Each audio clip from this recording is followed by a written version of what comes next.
the schedule release, obviously the NFL has done a fantastic job of dominating the sporting world calendar, because I saw more schedule release videos, schedule release talk on my timeline on just the airwaves today than any other sport. And we're in like middle of the baseball season. We're in NBA playoffs. We're in NHL playoffs. But, well, NFL still king. We'll start with this. Most primetime games, because NFL fans love to thump their chest out about how many primetime games they're getting. But then they hate it when they're like primetime 3 straight weeks and they can't get any sleep because they're up till midnight every week. But the leaders, KC, obviously 7.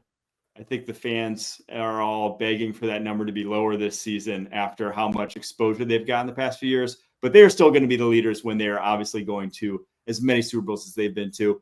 Dallas Cowboys at 6. It starts to get crazy after that, though. This isn't crazy in terms of who the Dallas Cowboys are as a brand, but it's obviously crazy in terms of how good the Dallas Cowboys are going to be on a football field this year. And then with 5, you have the Dolphins, the Falcons, the Lions, the Eagles, the Commanders, the Bills, the Chargers, and the 49ers. What stands out to you about those, John? Well, there are a couple. Look, I'm not going to complain about the Cowboys. People always tweet to me, how do the Cowboys keep getting primetime games? They're so bad. They haven't been to a conference title game since 1995. They haven't been to a Super Bowl in 30 years. And it is literally only because the Cowboys get huge ratings every year. The most watched game in the NFL every year is the 4:30 p.m. time slot on Thanksgiving. This year, it might break an all-time record because it is Chiefs-Cowboys. So as long as people keep watching the Cowboys are going to keep being put in prime time. So if you don't want them in prime time, stop watching them. Now, I would say the two most surprising teams on this list are the Falcons, and I'll go with the Dolphins.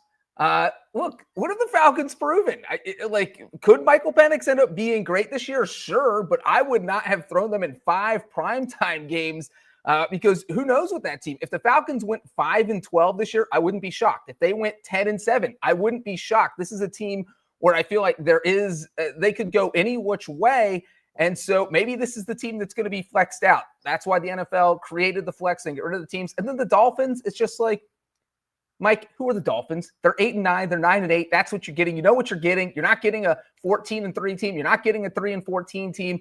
They haven't really been that exciting. I don't think they've really lived up to the hype of what we think of as their offense with Tua and Tyreek Hill and Jalen Waddle.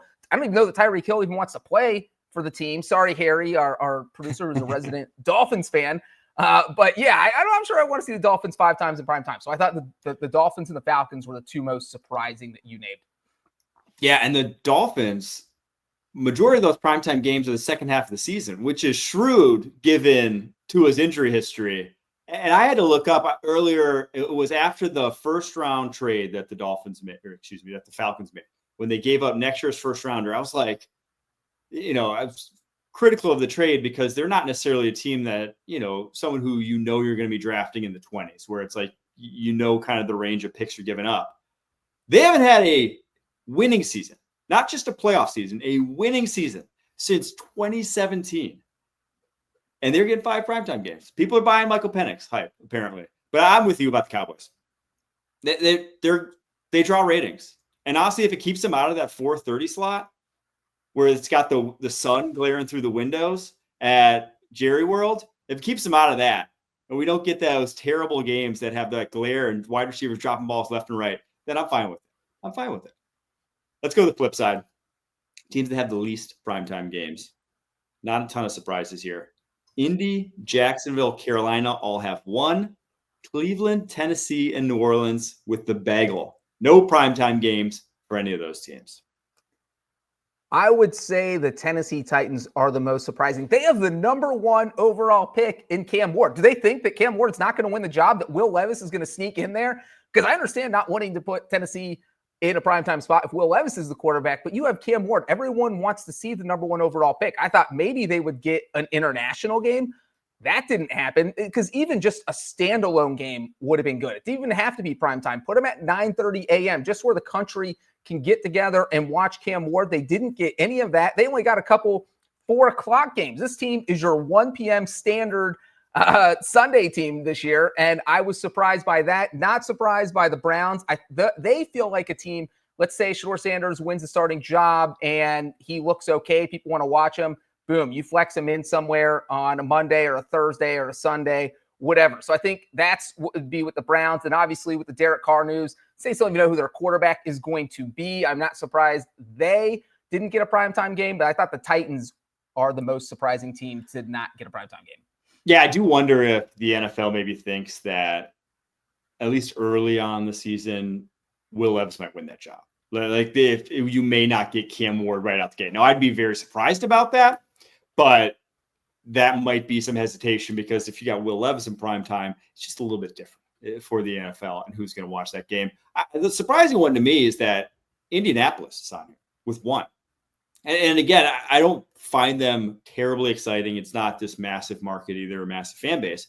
They've won 17 games the past 2 seasons. They've been on the precipice of the playoffs just as good as each of the those Dolphins. 2 years. Yes. Like they've been right there. And they made a lot of moves in free agency this offseason. They completely rebuilt their secondary. Like they have a young core of wide receivers that not a lot of people know about because they didn't have quarterback to hit them last year. But like they could be a very exciting football team if, big if, Anthony Richardson turns into what he was thought to be. And this is kind of the year we thought it would happen too, if it did happen at all, with how little he played coming out of Florida. But like this is year 3 for him. If the light switch turns on, this could be one of the most exciting teams in the NFL. Only one primetime game. I guess I'm a little surprised that that's the case for them. And one thing I will say about the Colts is that since they play in Germany, they have 2 standalone games. And I think when the NFL sees that in their head, they're like, let's give them 2 games by themselves. And so to them, that's kind of a primetime game, even though it's not technically in prime time. So if you feel like waking up at 9:30 a.m. and watching the Colts and the Falcons in Germany, you can watch them twice, Renner, because it sounds like you love the Colts. How do those foreign games, the 9:30 a.m. games, draw? I've actually never looked, I don't think, at the ratings for those. Do you know? They're usually on NFL Network, so I know they are not drawing huge numbers, but they're doing well enough that the NFL keeps doing them. And if the NFL does end up selling an international package, which seems like something that will happen down the road, I feel like they would do much better numbers if you put them on a network or on Amazon or something where more people have access to it, because not everyone has access to NFL Network. So they're not going away, Renner. They're not going away. Gotcha. All right, let's give out some awards here. Ooh. The game that is the best game you're looking forward to the most, the entire 2025 schedule. What do you got? All right, I cheated here. This is absolute cheat because it's not a game. It is literally the Baltimore Ravens' entire schedule. Have you seen this schedule? It is absolute bonkers. So we know they open up in week 1 on Sunday night against the Bills, which Josh Allen, Lamar Jackson, the top 2 people in the MVP race last season. A lot of people thought Lamar should have won it. Josh Allen somehow ended up winning. Well, now they get to settle on the field in week 1. For most teams, that's the highlight of your season. No, they have to turn around in week 4 and face the Chiefs. And I even skipped over the fact that they're facing the Lions in week 3. So the first month of the season, I could be fine just watching Ravens football. And then they face the Rams. They face the Vikings. Obviously, 2 games against the Bengals. In December, they have to go to Green Bay and face the Packers. So if I had to pick one team where they just said, and look, everybody knows I love the Bengals. I would sit and watch every Bengals game. But if I had to pick one team and just watch all their games this season, I couldn't watch any other teams, I would pick the Ravens because their schedule is so insane. Just great matchups up and down the board. Well, we've known about this for a while, but like the fact the NFC North and the AFC North play each other is bananas. Yes. Like the 2 best divisions in football are playing each other cross conference. Then the North playing the East, which is probably NFC North playing the NFC East, which is probably your biggest competition in terms of at the top of the conference with the Commanders, with the Eagles. And I don't think the Giants are any slouch this year. Like some of the schedules for those teams in AFC North and NFC North respectively are out of this world. And some of the gauntlets they're going to have to run through. We're going to go through a little bit those later, the hard stretches some teams have. There are some stretches that are just like harder than what you even are going to see in the playoffs, in my opinion, that some teams have to go through. So my take for best game, this one's not really a hot take. It's the one that but a lot of people want to see last year. It's the Lions Chiefs. It's the week 17 game or the 17th game. It's the cross conference, ranking game. They both had 15 wins last year. First time that's ever happened in the NFL. This was the 2023 opener. Obviously, remember that game, 21-20. Chiefs won that. They're not the same teams, obviously, but we all, I think, not all, but like it was a matchup that would have been awesome to see last year. I'm so glad we get to see it this year. Week 6 of this season. That's the one I'm looking forward to the most. Sunday night. It's a primetime game. Primetime. All right, let's get a quick runner-up. Any game, you gave the Ravens entire schedule. Is there anyone that like maybe isn't a little under the radar, something that you want to see? I don't know if it's under the radar, but I'm pretty excited to see Joe Burrow, as I am every year, versus Josh Allen, because we just keep hearing about how Josh Allen seems – I think it's Josh Allen, Lamar Jackson, Patrick Mahomes is kind of the unanimous selection for the top 3 quarterbacks in the NFL. And I feel like Joe Burrow has kind of slipped out of that conversation for whatever reason, probably because the Bengals have not made the playoffs in 2 straight seasons. But if there's one thing Joe Burrow always does, he shows up when they face the Buffalo Bills. They smashed the Bills in the playoffs a couple years ago in Buffalo, the snowy game where everyone thought Buffalo was going to win. Bengals won 27-10. They played the Bills on Sunday night in the 2023 season. That was the last time these two teams played. The Bengals dominated the game. Burrow played well again. So I think this is kind of the chance for the Bengals to prove themselves that they belong in that upper echelon, because we obviously talk about them as a top-tier team, but the last 2 years, they just haven't proven it. 9-8 is good. It's not great. So if they want to be a great team, they need to beat the teams like the Buffalo Bills, and that will be happening later in the season. So Bengals, Bills, Renner. Oh, I'm excited for that one. I'm also excited for the Thursday night Bengals-Steelers game. That one in Cincy, there's going to be some fights in the parking lot after the words. There always are. All right, Patriots Bills. That's my runner-up game. I am very excited. It's early on the season, week 5, and it's Sunday night football game. Obviously, they faced off twice, so in the same division, but this is the first matchup. It's in Buffalo. I'm looking forward to it because, one, you're getting good weather, or should be getting good weather. It's week 5 in Buffalo. It's not late in the season up in the Northeast. And 2, it's like this is, in my opinion, a great litmus test for where Drake May and this Patriots team is, that had one of, if not like the biggest offseason infusion of talent I can remember since I started doing this as like an NFL analyst. They added so many pieces. It's just a completely different roster. And then you add to that, it's like the year 1 to year 2 jump, which is probably the biggest jump any quarterback makes.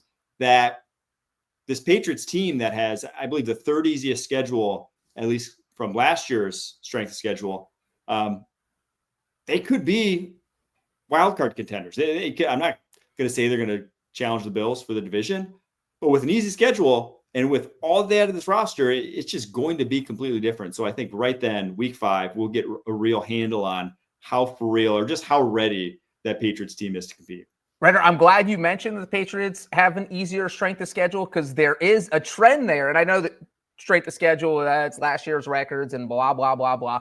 But there are trends within the strength of schedule that are worth looking at. And one of them involves the Patriots. They have the easiest strength of schedule of any team in the AFC.